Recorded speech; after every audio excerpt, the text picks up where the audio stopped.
You think you know what a bad mother looks like until you see one walking down the breakdown lane of Interstate 95 with a newborn strapped to her chest and 18-wheelers screaming past her at 80 miles an hour. That was me. I was the woman everyone was staring at. I was the monster on the 6 o'clock news. The heat coming off the asphalt was enough to melt the rubber on my sneakers. It was 90 degrees in the shade and there was not a lick of shade to be found on the side of that highway. My shirt was soaked through with sweat and my hair was matted against my skull. Every time a semi-truck blew past, the wind almost knocked me into the guardrail. The sound was deafening. It was a roar that rattled your teeth. But I did not stop. I could not stop. A red sedan slowed down as it passed me. The window rolled down and a woman with big sunglasses leaned out. She screamed something at me. I could not hear the words over the traffic, but I saw her face. She looked disgusted. She looked at me like I was trash. She probably thought I was high or drunk or just plain evil. She held up her phone and snapped a picture. I knew that picture was gonna be on Facebook in 5 minutes. I knew the comments would be brutal. They would say I should be locked up. They would say someone needs to save that baby. They had no idea that I was the one saving him. My son Leo was asleep against my chest. He was the only calm thing in my entire world. His little breaths were hot against my skin, but I held him tight. I had one hand on his back and the other hand gripping the strap of the diaper bag so hard my knuckles were white. That bag was heavy. It was not just diapers and wipes in there. That bag held my life. It held the truth. I kept my eyes on the white line. Just one foot in front of the other. Do not look at the cars. Do not look at the angry faces. Just walk. I had been walking for 3 hours. My legs felt like jelly and my throat was so dry it felt like I had swallowed a handful of sand. I had no water. I had no money. I had no phone. Mark had taken my phone 2 days ago. He said it was for my own good. He said the screen time was making me anxious. He said I was reading too many mommy blogs and getting paranoid. He put it in his pocket with that sad smile of his and said he was just trying to help me get better. Get better. That was his favorite phrase. I heard the siren before I saw the lights. A chirp and a whoop that cut through the highway noise. My heart hammered against my ribs like a trapped bird. This was it. I knew this moment was coming. I froze. A state trooper pulled his cruiser onto the shoulder about 50 yards ahead of me. The dust swirled up around his tires. He stepped out. He was big. He wore those mirrored sunglasses and his hat was pulled low. He did not look happy. He had one hand resting near his belt and he was walking toward me with a purpose. I took a deep breath. I had to play this right. If I messed this up, it was all over. If I acted crazy, he would believe them. If I screamed, he would believe them. I had to be calm. I had to be the saddest, quietest version of myself. I had to be exactly what Mark said I was. The officer stopped a few feet away. He looked at me and then he looked at the lump of baby against my chest. "Ma'am, you need to step away from the road," he said. His voice was loud to be heard over the traffic. I nodded. I did not argue. I stepped deeper into the grass on the other side of the guardrail. My knees were shaking so bad I thought I was gonna collapse. "Do you have any idea how dangerous this is?" the officer asked. He took off his sunglasses. He looked young. He looked worried. "We have gotten 50 calls about you in the last 20 minutes. What are you doing out here with an infant?" I licked my cracked lips. "I ran out of gas," I said. My voice sounded wrecked. It sounded rusty. "Where is your car?" he asked. He looked up and down the highway. "It is back there a few miles," I lied. I did not have a car. I had not had a car in 6 months. Mark sold my Honda because he said we needed the money for the nursery. He said we could share his truck. But then he started taking the truck to work early and coming home late. Then he started hiding the keys. He said I was too sleep-deprived to drive safely. He said he did not want me to hurt Leo. The officer squinted at me. "What is your name, ma'am?" "Sarah," I said. "Sarah Miller." "Okay, Sarah, let's get you out of this heat." "Is the baby okay?" "He is sleeping," I said. "Come on. Get in the cruiser. I will drive you back to your car." "No," I said. It came out too fast. Too sharp. The officer stiffened. I saw his hand twitch. I forced myself to shrink. I hunched my shoulders. I made myself look small and pathetic. "Please, I do not want to go back to the car. It is broken. Can you just take me to a phone? I need to call my husband." The lie tasted like bile. I did not want to call my husband. Calling my husband was the last thing on earth I wanted to do. But I knew the routine. I knew what a frantic wife was supposed to sound like. The officer softened. "Okay. Hop in. We will get you sorted out." I climbed into the back of the cruiser. The air conditioning hit me like a physical blow. It was freezing. I shivered violently. I huddled over Leo, trying to shield him from the cold blast. The back seat was hard plastic. It smelled like cleaning fluid and old coffee. The cage between me and the front seat made me feel like an animal. That was fitting. I had been living in a cage for a year. It just looked like a suburban split level with a white picket fence. The officer got in the front and radioed dispatch. He said he had the female subject. He said she appeared disoriented but cooperative. Disoriented. That was a polite word for crazy. He pulled back onto the highway. "So Sarah, where are you headed?" I did not answer right away. I was thinking about the red folder at the bottom of the diaper bag. I was thinking about the recording device taped to the inside of my bra right now. It was itching my skin, but I did not dare scratch it. "I was just trying to get to my mother's house," I said. "Where does your mother live?" "2 towns over." "You were walking 2 towns over." I did not realize how far it was, I said. "I just started walking." He watched me in the rearview mirror.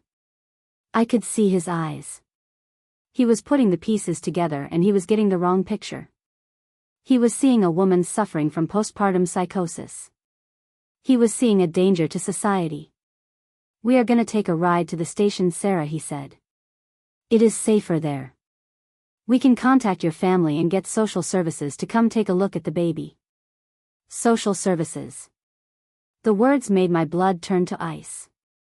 That was Mark's threat. That was the weapon he held over my head every single day. "If you leave me, Sarah, they will take Leo. You are unstable, Sarah. You cry all the time. You forget things. You are hearing voices. No judge will give you custody. You are unfit." He had said it so many times I had almost started believing it myself. That was the genius of it. He did not hit me. Mark never laid a hand on me. He never left a bruise. If he had hit me, I could have called the cops. I could have shown them the marks. But how do you show a cop a bruise on your mind? How do you explain that your husband moves your keys and then tells you that you lost them? How do you explain that he drains the bank account and then yells at you for spending money you never touched? I closed my eyes and leaned my head against the window. The vibration of the car hummed against my skull. I remembered the day the trap really snapped shut. It was 3 months ago. I was in the kitchen trying to make formula. Leo was screaming. I was exhausted. Linda, my mother-in-law, was sitting at the kitchen table. She was always there. She had a key. She let herself in whenever she wanted. She said she was there to help. "Here, let me do that," Linda had said. She took the bottle out of my hands. "You are shaking, Sarah. Look at your hands. You are a nervous wreck." "I am just tired, Linda," I had said. "He has not slept in 3 days." "He sleeps fine for me," Linda said. She gave me that look. That pitying look that made me want to scream. Maybe he senses your anxiety. Babies can feel it when their mother is unhinged. Unhinged. I am not unhinged, I said. Mark says you were wandering around the yard last night, Linda said. He said you were talking to yourself. That is a lie, I snapped. I was asleep. Linda sighed. She poured the water into the bottle. See, this is what we are worried about. The aggression. The denial. Mark is a saint for putting up with this, Sarah. He works so hard and he comes home to this chaos. That night I checked the baby monitor logs. There were gaps. Hours missing. I asked Mark about it. He told me I was imagining things. He told me I was obsessed with the monitor. The next day the monitor was gone. He said it broke. He said we did not need it. He said if I was a good mother I would be able to hear my baby cry without a machine. The police cruiser slowed down. We were pulling into the station. It was a brick building with a flag out front. It looked safe. But I knew better. Nowhere was safe as long as Mark was out there. The officer opened my door. Come on, Sarah. Let's go inside. I climbed out. My legs were stiff. I clutched the diaper bag. I need to keep this bag with me, I said. It has his things. Sure, the officer said. Just come with me. They led me into a room with a table and a couple of chairs. A female officer came in. She was older. She looked kind but stern. She asked if she could hold the baby while I used the restroom. I hesitated. Every instinct in my body screamed not to let go of him. But I knew if I refused I would look paranoid. I had to play the game. Okay, I whispered. Please be careful. I handed Leo to her. My arms felt empty and light and it made me sick. I took the diaper bag into the bathroom with me. I locked the door. I turned on the faucet so the water ran loud. I opened the bag. I dug past the diapers and the wipes. I pulled out the red folder. My hands were shaking. I checked the contents. The bank statements I had stolen from Mark's office. The ones showing the transfers to a secret account in the Cayman Islands. The printouts of his texts to his mother where they discussed how to make me look incompetent. She is cracking, he had written. Give it another month and we can get power of attorney. Good, Linda had replied. Then we can get her into that facility and you can focus on your career. I touched the recorder tape to my chest. It was still recording. It had been recording since I left the house this morning. It recorded me begging Mark for the car keys. It recorded him laughing. You are not going anywhere, Sarah. You are grounded. Like a naughty child. It recorded the sound of him locking the deadbolt from the outside. It recorded the sound of me breaking the window in the guest room and climbing out with Leo tied to my chest. I looked at myself in the mirror. I looked terrible. My face was sunburned and dirty. My eyes were red. I looked exactly like the crazy woman they wanted me to be. Good. Let them think that. I put the folder back. I buried it deep. I took a deep breath. I unlocked the door. When I came back out, the male officer was on the phone. He looked up at me. Good news, Sarah, he said. We reached your husband. He is on his way. He was frantic. He said you wandered off this morning. My stomach dropped. He was coming. Mark was coming here. I had maybe 20 minutes. Did he say anything else, I asked. I tried to keep my voice steady. He just said he is so relieved you are safe. He said you have been having a hard time lately. He said you went off your medication. I never took medication. I did not have a prescription. But that would not matter. Mark probably had a fake bottle with my name on it ready to show them. He was thorough. He was always 3 steps ahead. I sat down. The female officer handed Leo back to me. He was starting to fuss. He is hungry, I said. I need to feed him. Go ahead, honey, she said. Do you need anything? Water. Coffee. Water, please, I said. She left to get it. I was alone with the male officer. He was typing on a computer. Officer, I said. Yes, Sarah. If something happens. If I get sick. Will you make sure my baby is safe? He stopped typing. He looked at me. You are not gonna get sick, Sarah. You are just dehydrated. Your husband is coming to take you home. Home. The word sounded like a prison sentence. I rocked Leo. I hummed a little song. I waited. 10 minutes later I heard voices in the hallway. My heart stopped. I knew that voice. It was deep and smooth and full of fake concern. Where is she? Is she okay? Oh God, I have been so worried. The door burst open. Mark rushed in. He looked perfect. He was wearing his suit from work. His tie was loosened just enough to look distressed. He had sweat on his brow. He looked like the picture of a loving, terrified father. Sarah, he gasped. He fell to his knees beside my chair. He reached for me. I flinched. I could not help it. He saw the flinch. His eyes hardened for a split second, just a tiny flash that the cops could not see. Then he covered it with a sob. Baby, I am so sorry, he cried. I should not have left you alone. I know you are not well. I am so sorry. He looked up at the officers. Thank you. Thank you so much for finding her. I don't know what I would have done. Officer Miller nodded. She was walking on the highway, sir. It was a close call. Mark buried his face in my lap. I could feel his hot breath through my jeans. Oh God, Sarah. Why did you do that? Why did you run away? He was squeezing my leg. Hard. It was a warning. I looked at the officers. They were watching us with soft eyes. They were buying it. They were seeing a loving reunion. They were seeing a hero husband rescuing his sick wife. I looked down at Mark's head. I wanted to smash his face in. I wanted to scream the truth. But I knew if I started screaming now I would lose.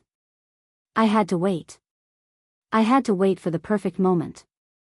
I am sorry, Mark, I whispered. He looked up. He smiled. It was a terrifying smile. It is okay, baby. We are gonna go home now. Mom is setting up the guest room for you. We are gonna get you the help you need. He stood up. He reached for the diaper bag. Here, let me take that. No, I said. I pulled the bag closer. Mark froze. His hand hovered in the air. Sarah, give me the bag. I need it, I said. It has his pacifier. I will find it, Mark said. His voice was tight. Give me the bag, Sarah. He knew. He suspected something. He did not know what was in there, but he knew I was holding onto it too tight. He knew I had broken a window to get out. He knew I was not just wandering. He knew I was escaping. Officer Miller stepped forward. Is there a problem, folks? Mark laughed. A nervous chuckle. No. No problem. She just gets very attached to objects when she is having an episode. It is part of the condition. He lunged for the bag. He grabbed the strap. I yanked it back. No. The sudden movement made Leo scream. The room went tense. The officers put their hands on their belts. Mark, step back, Officer Miller said. Mark, let go. He held up his hands. I am sorry. I am just trying to help her. She has a weapon in there sometimes. She hides scissors. I just want to make sure she is safe. Scissors. He was brilliant. He was evil and he was brilliant. Now if I refused to open the bag they would think I had a weapon. If I opened the bag they would see the folder. I was cornered. Officer Miller looked at me. Sarah, do you have anything in that bag that could hurt you or the baby? No, I said. Then let us take a look, the officer said. Just to be safe. Then you can go home with your husband. I looked at Mark. He was smirking. Just a tiny little tilt of his lips. He thought he had one. He thought I would crumble. He thought I would hand over the bag and he would talk his way out of whatever papers I had found. He thought nobody would believe the crazy wife over the successful businessman. I stood up. I put Leo in the chair. I picked up the bag. I will show you, I said. I walked over to the table. I unzipped the bag. Mark moved closer. He was ready to snatch whatever I pulled out. But I did not pull out the folder. I reached into the side pocket and pulled out a small black rectangle. It was a backup drive. A cloud drive. What is that? Mark asked. His smile faltered. This, I said, is everything. I looked at Officer Miller.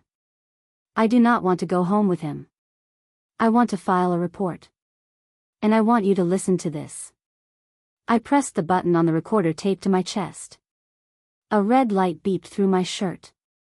Mark's face went white. He lunged at me. Give me that. Officer Miller was faster. He stepped between us and shoved Mark back against the wall. Sit down. Now. The room was electric. The air was thick with sudden violence. Mark was panting, his eyes wild. The mask had slipped. The loving husband was gone and the monster was out. She is lying. Mark screamed. She is crazy. That is fake. I ripped the recorder off my chest. I winced as the tape pulled my skin. I set it on the table. It is not fake, I said. My voice was strong now. And I am not crazy. I opened the red folder. I spread the papers out on the table. The bank transfers. The emails. The plan to have me committed. Look, I told the female officer. Look at the dates. Look at the money. Mark was struggling against Officer Miller. You stupid bitch. You think anyone is gonna believe you? You are nothing. Shut up. Officer Miller yelled. He wrestled Mark into a chair and cuffed one hand to the armrest. The female officer was reading the papers. Her eyes got wide. She looked from the papers to me and then to Mark. This is a conservatorship draft, she said. Dated for next week. He was gonna lock me away, I said. He was gonna take my baby and lock me away so he could keep the money he stole from his company. Mark stopped struggling. He went deadly quiet. He stared at me with eyes like shark eyes. Dead and cold. You have no proof of theft, he hissed. I do, I said. I held up the hard drive. I downloaded your entire laptop while you were in the shower this morning. That is why I had to run. I knew if you found out I did this you would kill me. The room was silent. The only sound was Leo crying in the chair. Officer Miller looked at Mark. You have the right to remain silent. I let out a breath I had been holding for a year. My knees gave out and I slumped into a chair. I picked up Leo. I buried my face in his neck. He smelled like milk and sweat and freedom. But it wasn't over. I knew it wasn't over. Mark had money. He had lawyers. He had his mother. Linda was probably already on her way. This was just the first battle. The female officer brought me a cup of water. Her hand was shaking a little. We are gonna need to take a full statement, Sarah. This is a lot. I know, I said. I am ready. Mark was watching me. He was not screaming anymore. He was calculating. He was planning his next move. Do not get comfortable, Sarah, he whispered. My mother will be here in 10 minutes. I looked him dead in the eye. Let her come. I have files on her too. Mark's jaw dropped. For the first time ever I saw real fear in his face. I turned away from him. I focused on my son. We were safe for now. We were in a police station surrounded by cops. But I knew the highway was just the beginning. The Real walk was just starting. The door opened again. A woman in a floral dress walked in. She had gray hair and a kind face. She looked like everyone's favorite grandma. "Mark?" she called out. "Sarah? Oh my goodness, what is going on here?" It was Linda.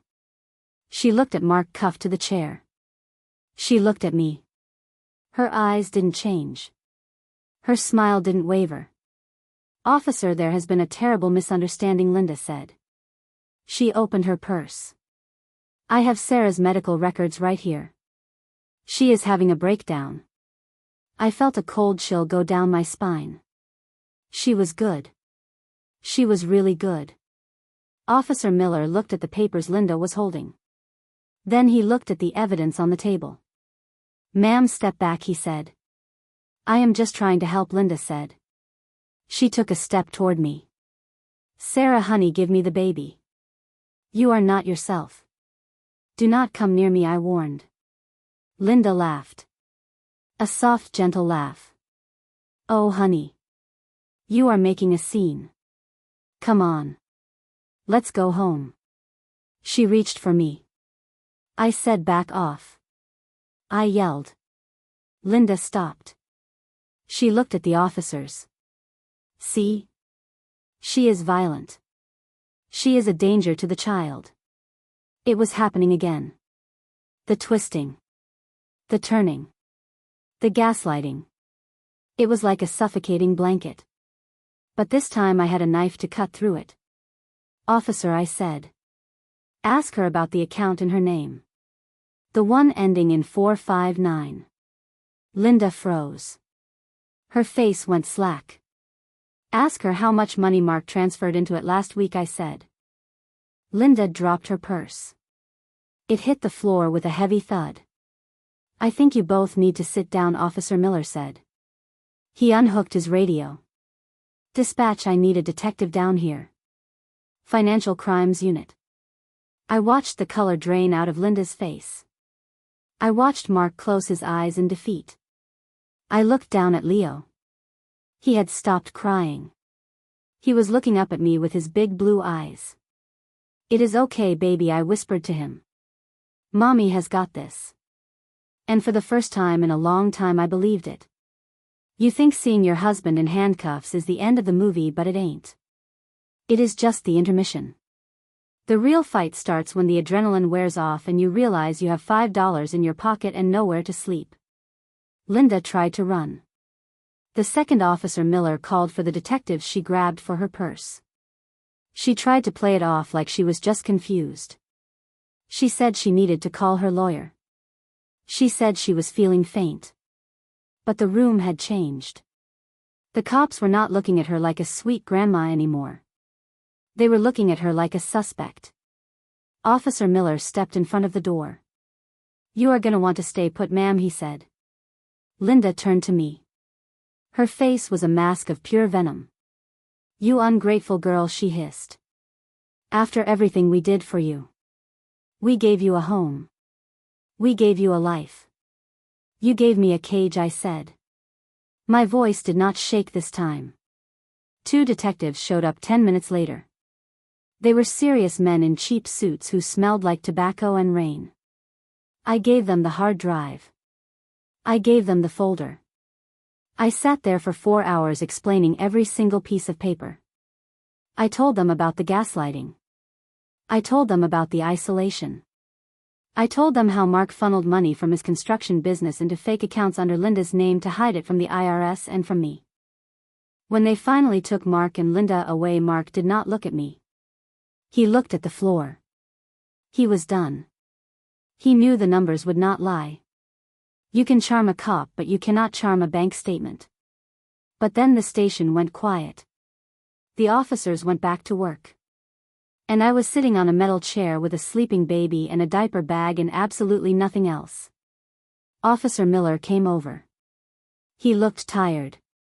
"We have a shelter arranged for you, Sarah," he said. "It is safe. No one will know you are there." I nodded. I did not have any tears left. I just felt heavy. The shelter was a converted house on the edge of the city. It was loud and crowded and it smelled like bleach and onions. But it had a lock on the door. For the first time in a year I slept with a door locked that I controlled. I put a chair under the handle just in case. The next few weeks were a blur of lawyers and social workers.